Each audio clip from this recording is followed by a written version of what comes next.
Olá, eu sou o professor Paulo Lemos. Nosso assunto é empreendedorismo. O nosso tópico é análise de competição, análise da concorrência. Como é que nós podemos incorporar a análise da competição, a análise da concorrência nesse tratamento mais evolutivo que nós estamos fazendo de uma modelagem de negócios? Primeira questão importante é precisamente notar que a modelagem de negócios, principalmente da forma como ela tem sido aplicada para o desenvolvimento de startups, o desenvolvimento de novos negócios, ela muitas vezes sofre uma crítica de que há uma ausência significativa da análise de elementos da concorrência. Apesar de cobrir vários aspectos da construção da modelagem de um novo negócio, muitas vezes um modelo de negócios ele esquece, vamos dizer, das questões relacionadas à concorrência. Uma forma produtiva de contornar essa lacuna, de superar essa lacuna, é incorporar uma metodologia bastante consagrada de análise de competição, que são as 5 forças de Porter. Se ela é uma metodologia, uma ferramenta bastante consagrada, é porque ela se transformou numa ferramenta clássica. E se ela é uma ferramenta clássica, é porque ela tem um enorme valor, uma enorme eficiência para dar os elementos necessários para uma boa análise de competição. Mais do que isso, a análise de Porter, além de ser já essa análise, como foi dito, clássica nas ferramentas de gestão, ela pode ser considerada hoje uma ferramenta que conseguiu se atualizar, conseguiu se reestruturar para incorporar todas as mudanças tecnológicas mais recentes. Não é à toa que o Michael Porter é um dos principais formuladores de ferramentas, um dos mais influentes pensadores e formuladores de metodologias para análise, avaliação e desenvolvimento de empresas e de negócios e de gestão.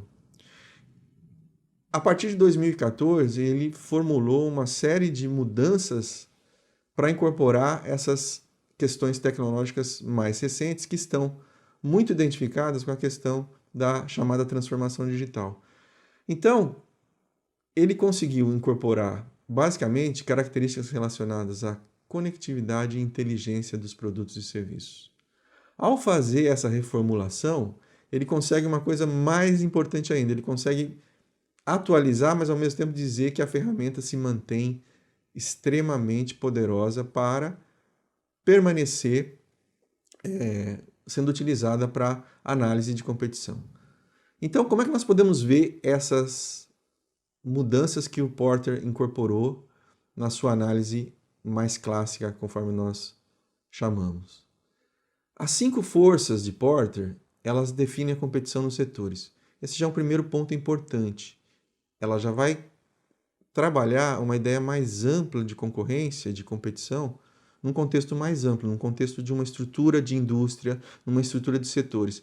E veremos o quanto ele também incorpora essa questão de que hoje há mais dificuldades em até se definir em que setor o negócio tem que estar situado. Como é que eu posso definir o setor onde eu atuo por influência dessa, vamos dizer, perda de limites que os setores, que as indústrias estão tendo hoje na economia e na gestão mais contemporânea. A primeira questão é olhar a rivalidade direta. A primeira força é olhar a rivalidade que existe entre os concorrentes existentes, a rivalidade mais direta. Reforçando, o que as análises mais convencionais faziam era apenas olhar a concorrência mais direta.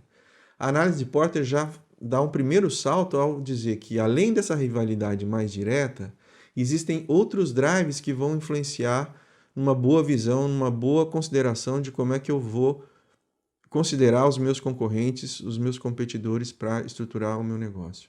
Então, o primeiro drive, também relacionado à ampliação dessa questão da rivalidade para incorporar os poderes de barganha, que vão redundar em 2 forças. A força mais identificada é o poder de barganha dos fornecedores, na ponta mais atrás, numa cadeia de produção, no desenvolvimento de um negócio, e a ponta do poder de barganha dos meus clientes, dos meus compradores. Outro drive que o Porter identifica para definir as 5 forças é o drive das ameaças. O drive das ameaças vai se bifurcar em ameaças que vão ter que ser pensadas em relação aos novos produtores, aos chamados novos entrantes e a manifestação dessas ameaças também para olhar a quinta força chamada ameaça de substitutos. Como é que eu vou olhar a presença de produtos e serviços substitutos em relação ao produto que eu estou desenvolvendo ou que eu ofereço no mercado como uma ameaça importante para ser considerada numa análise de concorrência. Nesse processo de atualização da sua visão de concorrência, de competição, o Porter incorporou as mudanças que estão acontecendo em ondas tecnológicas. A primeira onda tecnológica, ela ocorre basicamente nos anos 60 e 70 e ela tem muito a ver com as mudanças que vão acontecer na cadeia de valor, atividades de suporte e atividades primárias que existem nos processos de gestão das empresas e vai influenciar as mudanças que vão acontecer mais nos bastidores, nos processos que dão mais suporte à gestão de uma empresa e vão estar mais ligados aos processos de transações. Então, a presença de tecnologias CAD, CAM, as tecnologias de integração de sistemas como Enterprise Resource Planning ou Manufacturing Resource Planning também estão identificadas com essa onda. Depois nós temos uma segunda onda que vai atuar basicamente já com os primeiros efeitos da internet nos anos 80 e 90, ainda antes de uma internet mais de uso comercial, de uso mais de consumo, quando a internet começa a interligar as cadeias produtivas globais. Então, eu consigo ter um efeito de melhorar o meu processo de globalização das minhas cadeias, usando todos os processos de comunicação, os protocolos que já eram protocolos de base da internet e que ajudaram esse processo de interligação das cadeias produtivas globais nas décadas de 80 e 90. Depois nós temos então a terceira onda, que essa é a onda onde vão ocorrer as maiores mudanças, que podem ser as mudanças identificadas com esses processos mais recentes de transformação digital. Essa terceira onda, que acontece principalmente a partir dos anos 2000, elas vão ocorrer e elas vão gerar mudanças na funcionalidade e no desempenho de produtos e serviços e vão gerar novas funcionalidades e vão gerar funcionalidades que vão redundar nos aspectos relacionados à conectividade e inteligência dos produtos e dos serviços.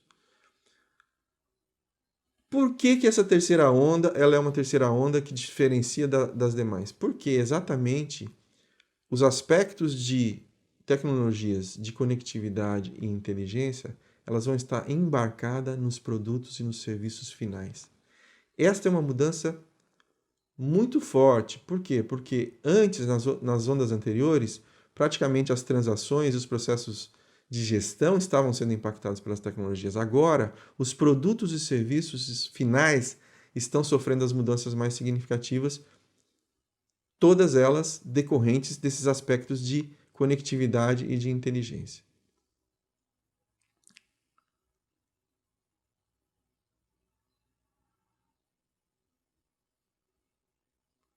Então, o que seriam esses produtos e serviços conectados e inteligentes? Para efeitos da nossa exposição, do nosso tratamento, vamos chamar os produtos inteligentes e conectados de PCIs daqui para frente. Como é que nós podemos caracterizar os produtos conectados e inteligentes? Várias funcionalidades, várias capacidades estão alterando os produtos e serviços finais, todos eles definidos por esse drive da conectividade e da inteligência.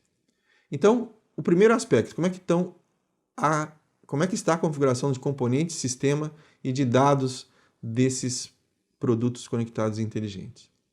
Primeira questão, as condições de viabilidade. Várias condições tiveram que ser definidas para viabilizar a existência de produtos conectados e inteligentes. miniaturização, aumento das capacidades de processamento dos produtos, melhorias nas fontes de energia e o barateamento das tecnologias. Então, basicamente, essa confluência de barateamento e miniaturização levaram às condições de viabilidade dessas tecnologias que estão sendo usadas hoje nos produtos e serviços finais.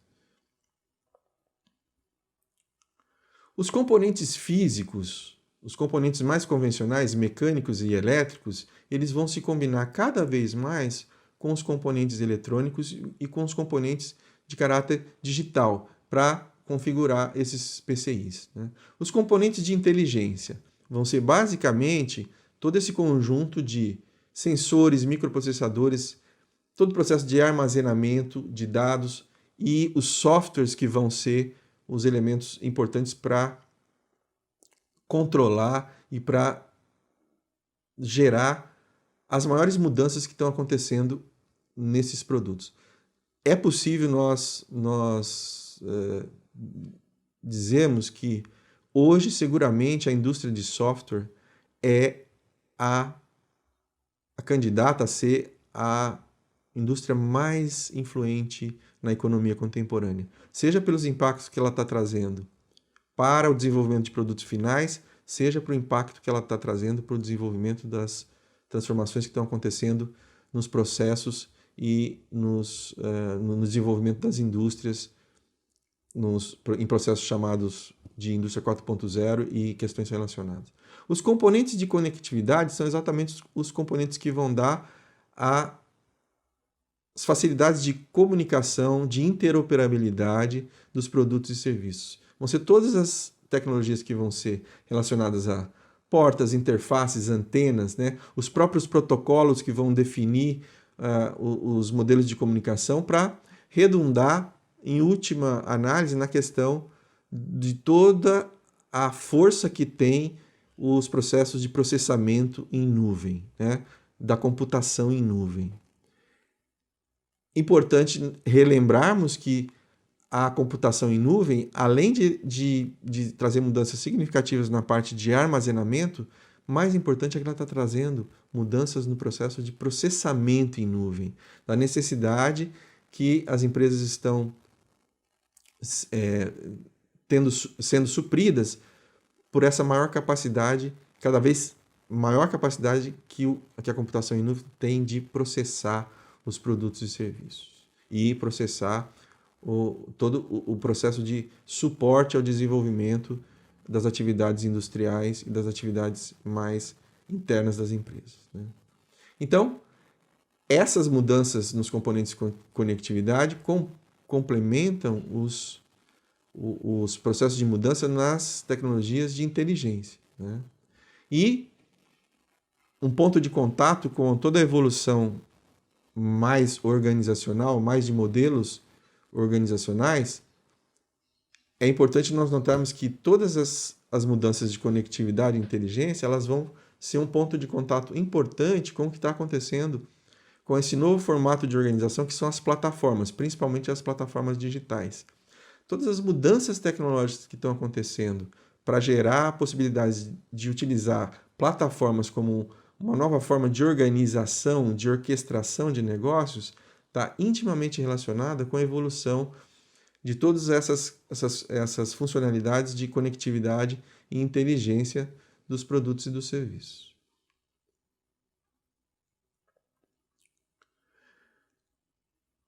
Uma decorrência de todo esse desenvolvimento e, ao mesmo tempo, uma questão que retroalimenta o desenvolvimento das tecnologias inteligentes e conectadas é essa importância que os dados passam a ter como uma espécie de novo material da economia contemporânea.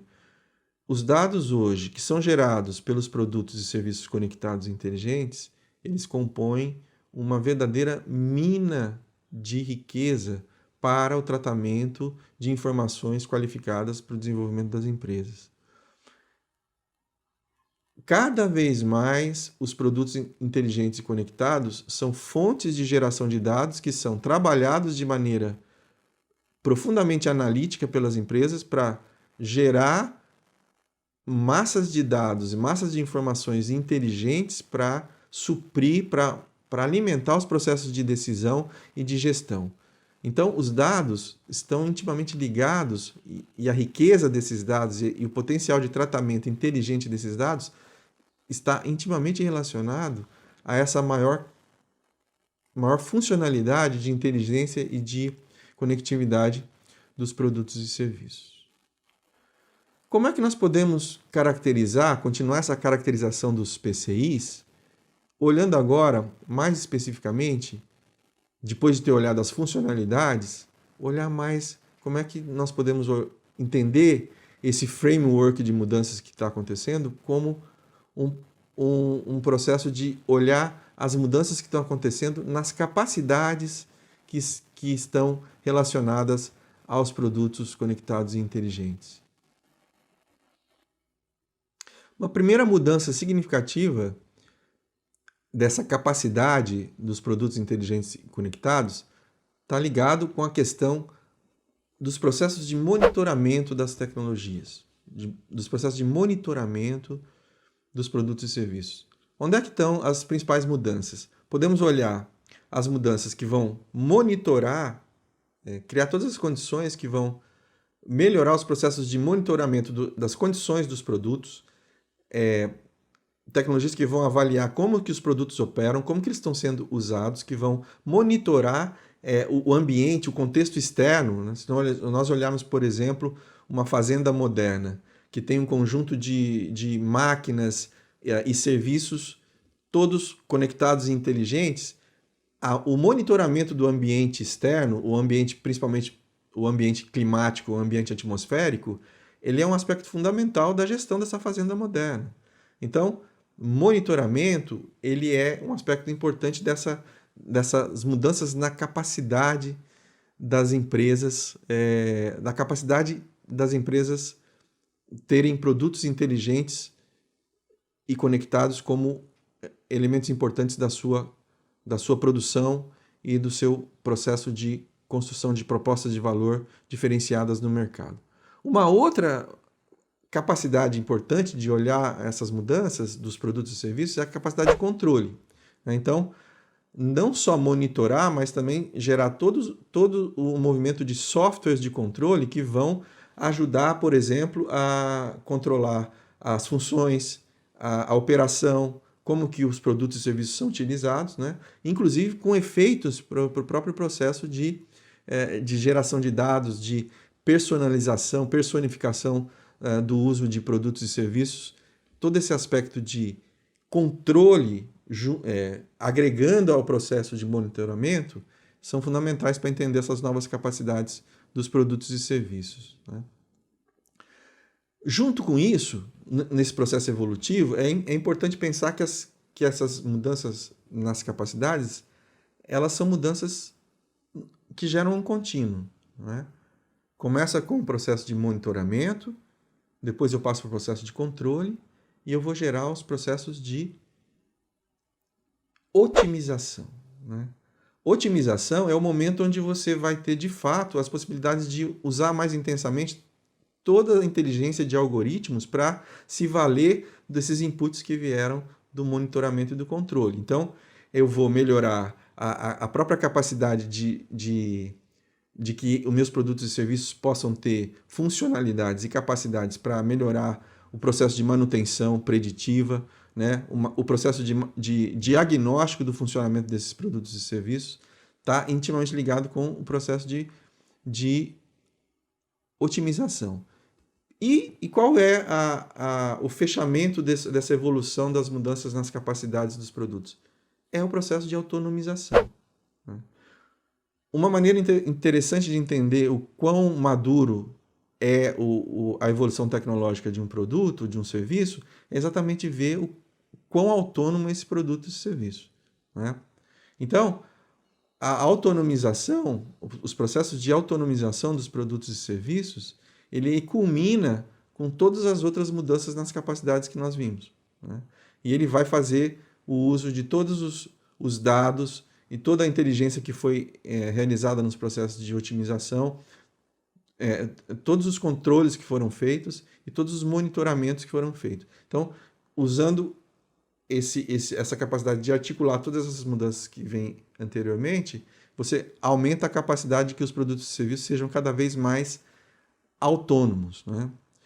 Bem, se eles são autônomos, eles também têm que gerar capacidade, inclusive, de, como nós salientamos, tem capacidade de gerar um próprio autodiagnóstico para saber se ele está em processo de necessidade de serem feitas manutenções no próprio produto ou serviço. Tudo isso tem que ser feito de maneira autônoma. E a própria necessidade de se relacionar com outros produtos e serviços tem que também ser autonomizada. Se um produto ou serviço eles se conectam, essas capacidades de autonomização têm que também ser cada vez mais independentes, cada vez mais funcionarem por si próprias, né? Então, também tem essa questão de interligação com o consumo de outros produtos e serviços que vão se conectar ao seu produto e serviço, né? Então, esse quadro ele mostra bastante claramente o quanto o desenvolvimento dessas capacidades é, como dissemos, um processo evolutivo que vai desde o processo de monitoramento, passa pelo processo de controle, até a otimização, chegando no ápice, que seria o processo de autonomia. Do monitoramento para o controle, as questões de operação são fundamentais. Do controle para a otimização, a questão do controle que vai ser direcionado para geração e gestão de dados. Da otimização para a autonomia, toda a questão do desempenho dos produtos, né, para a atuação dos algoritmos serem feitas de maneira mais eficiente possível e para se chegar na condição mais elevada da capacidade dos produtos inteligentes e conectados, que é a autonomia. Alguns exemplos. Capacidades de monitoramento. Todos os equipamentos médicos que estão cada vez mais sendo desenvolvidos para monitorar indicadores de saúde, indicadores de metabolismo das pessoas, estão ligados com essa capacidade de monitoramento, né? Então, monitoramento de pressão sanguínea, monitoramento de níveis de glicose no sangue, são monitorados para serem informados aos pacientes, informados aos médicos, aos sistemas de saúde. Depois, você tem os processos de controle. Um exemplo interessante para ver as capacidades de controle, entender os processos de automação residencial e comercial. Todo o processo de inteligência e conectividade das casas, dos edifícios e dos ambientes corporativos está intimamente ligado com a capacidade que você tem que ter para controlar os vários sistemas que estão sendo interligados. A otimização, um exemplo bastante direto do nosso dia a dia. Quando nós, num grande edifício, usamos elevadores inteligentes, nós estamos vendo ali uma capacidade de otimização das tecnologias que vão poder dizer, no momento que a gente faz uma requisição para um elevador, que esse elevador seja inteligente o suficiente para otimizar a chegada, né, para economizar energia, né, principalmente a energia, e economizar os processos de manutenção em elevadores inteligentes. O processo de autonomia, o exemplo mais evidente que nós temos é a evidência do desenvolvimento que ocorre com os carros autônomos, né? E toda a corrida que existe com os carros autônomos. Isso é bastante evidente. O carro autônomo é um exemplo claro, né, de como é que a combinação de todas essas capacidades que são construídas nos produtos inteligentes conectados tem que ser construídas de maneira evolutiva para chegar na capacidade mais desenvolvida, que seria a capacidade de autonomia. O carro autônomo vai ter que ter tecnologias de monitoramento, tecnologias de controle, tecnologias de otimização bastante desenvolvidas para que o carro autônomo, de fato, saia das promessas e seja um produto e o conjunto de serviços relacionados concreto, disponível para as pessoas e para as empresas.